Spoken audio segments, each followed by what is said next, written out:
While you'll be busy looking for your precious golden bananas, flea-bitten friends, I'll be preparing my lizard-flavored surprise.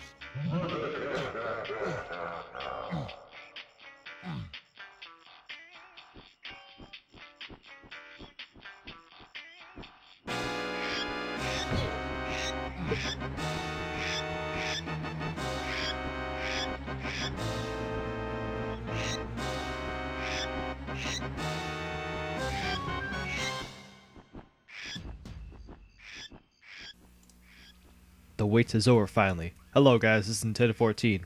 Playthrough on Donkey Kong 64. Also known as my first playthrough of 2015.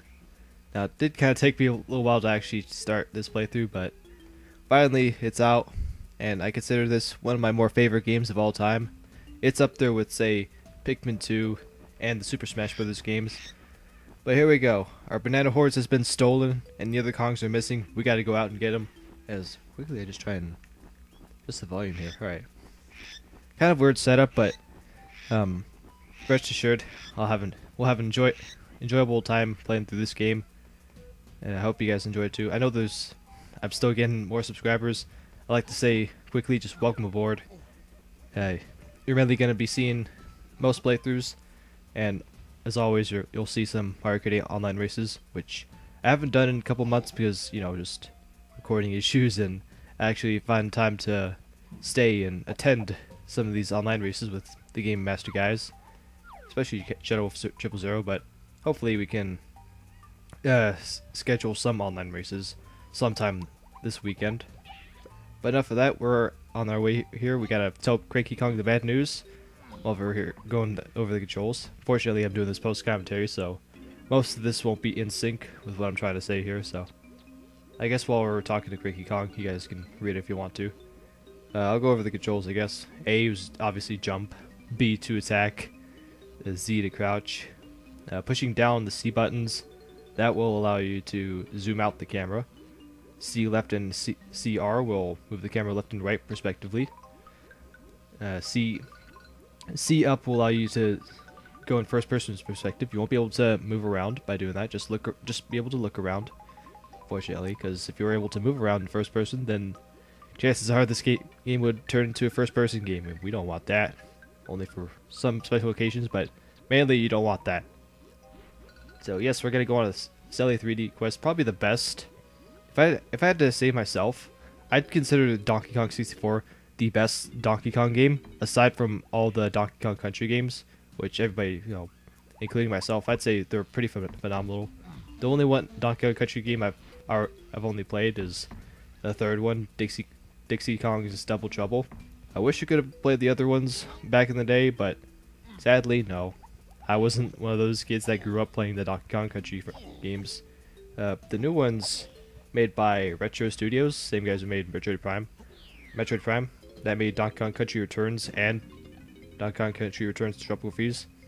Those, I guess it provides a lot of fan service for both those games.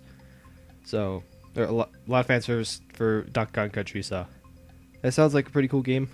Purple Tanuki Tom, he has done a Let's Play of Donkey Kong Country, and I believe he might do Donkey Kong Country Tropical Freeze sometime in the later future.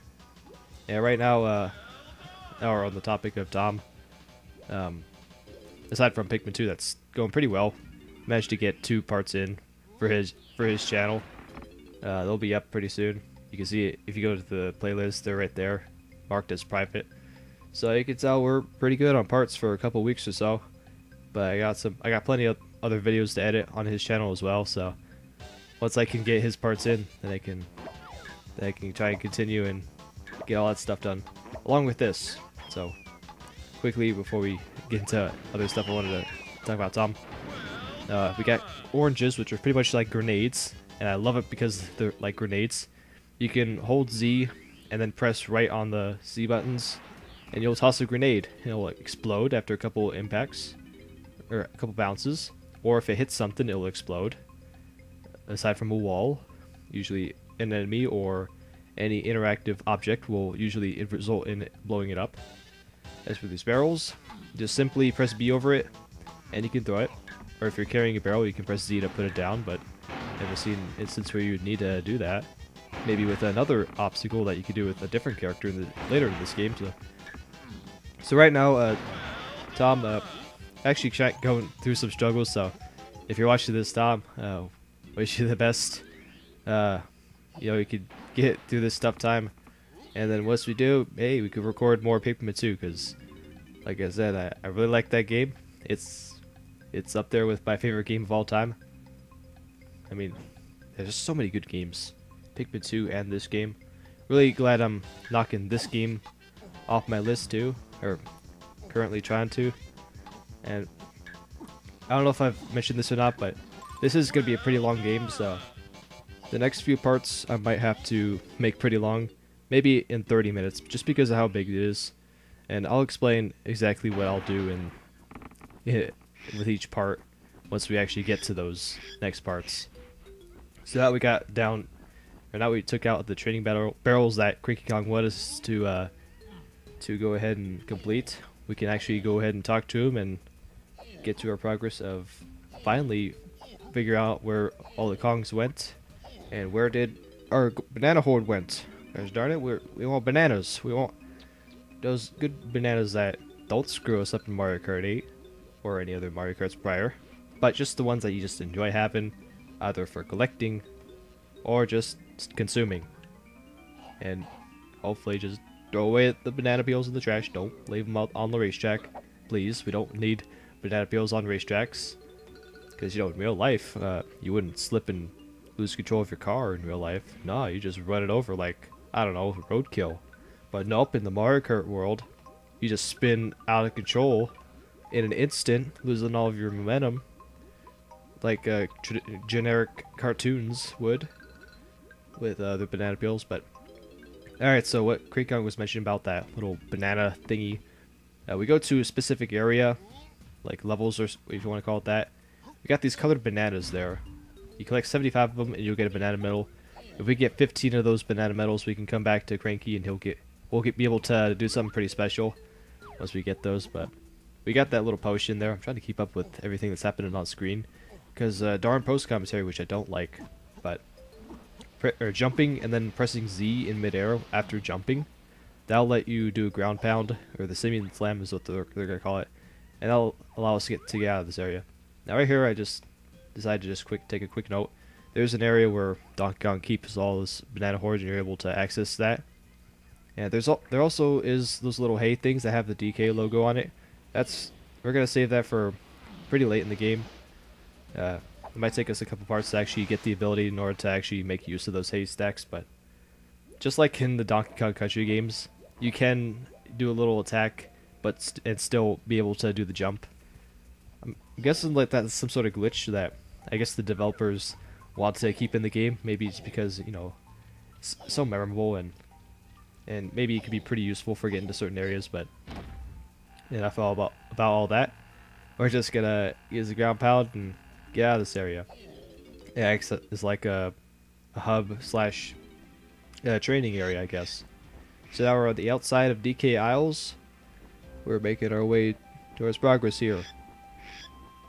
And that's all I have to say. But rest assured, we can do this. Really enjoying this game. I think maybe I'll go over how I even got this game. I think that's a good place to start. Alright, so this game wasn't originally mine, actually. Back then, before my bro actually was a guy in the Air Force, he was actually a gamer, just like me. And also, I'll take a quick notice. These number pads, you step on them, they become solid. And when you find the other one, like you find number 4, if you find another number 4, we can use it and we can teleport between those two. That's gonna be our main method of getting through its areas. So, anyways, getting back to what I was gonna say on how I got this game. This game, the copy of the game that I have right now, this originally was my brother's copy. He brought it over because, you know, just like the awesome brother that he used to be. I don't know, I'm saying that because he's not a good brother now, but he was an awesome brother for being a gamer back then. But I know he's busy with family and job. you know, being 14 years older than me. But he had the game. He brought it over. My N64 at the time, it didn't have the expansion pack, which you need to play this game, because if you didn't, then it would not allow you to, because if you were to try and play the game without the expansion pack, sometimes it would just crash down and you'll be miserable. Either if the game would, I don't know, get corrupted or whatever, but oh well. So we had to go over to GameStop, I believe, and we'd have to get the expansion pack, and everything's all good. I finally got a chance to play the game. I was able to play around. I was on his save file. Really enjoyed the game, but it didn't take me a long time to actually play through the game myself, because at the beginning I was just messing around with some of the Kong's abilities, and whatever he unlocked I didn't even bother making any progress in the game. Not until very late, not until a few years later down the road, where I actually decided to do that. So how I actually got the game is because one day when he was done like visiting, he forgot to bring this game with them, and that just let me. I don't know if he intentionally let me have the game or just forgot that to bring back the game, and there on out I was able to hold on to the game, and turns out he left one of my favorite games of all time just sitting at my house. But later on he would buy his own copy again, so everything's all good. I still don't know what happened to his own. He has his own N64 and his own copies of games. I think I have his controllers. I don't know, but still wondering about that. Maybe I'll ask him about that later, and then I'll mention this later in a later part. But while we're discussing all that, we met with Lumsy. He was working with King K. Rool and his Kremling army. He was originally ordered to destroy DKIO, but you know, he didn't want to do such and just refused. And now King K. Rool had him locked up, and by talking to him and agreeing that we'll help him out, he gets so happy that he starts dancing, and then all of a sudden a big hole just exploded, or a big, like, I don't know, rock or whatever just exploded, and that let us open up a passageway to our first area that we're gonna get into in this game.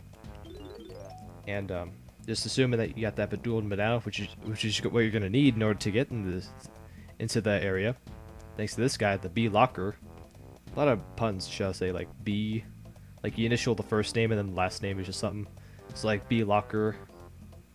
The list can go on, but that's it. This guy will just block your way to the path to get into areas, and this part was pretty nerve-wracking because I actually record. I'll get into this more in the next part, but that's gonna be it. I'm actually gonna like play this little cutscene that I'm gonna play, but that's gonna be it for part 1. To next time for part 2, as we're gonna go through the jungle japes.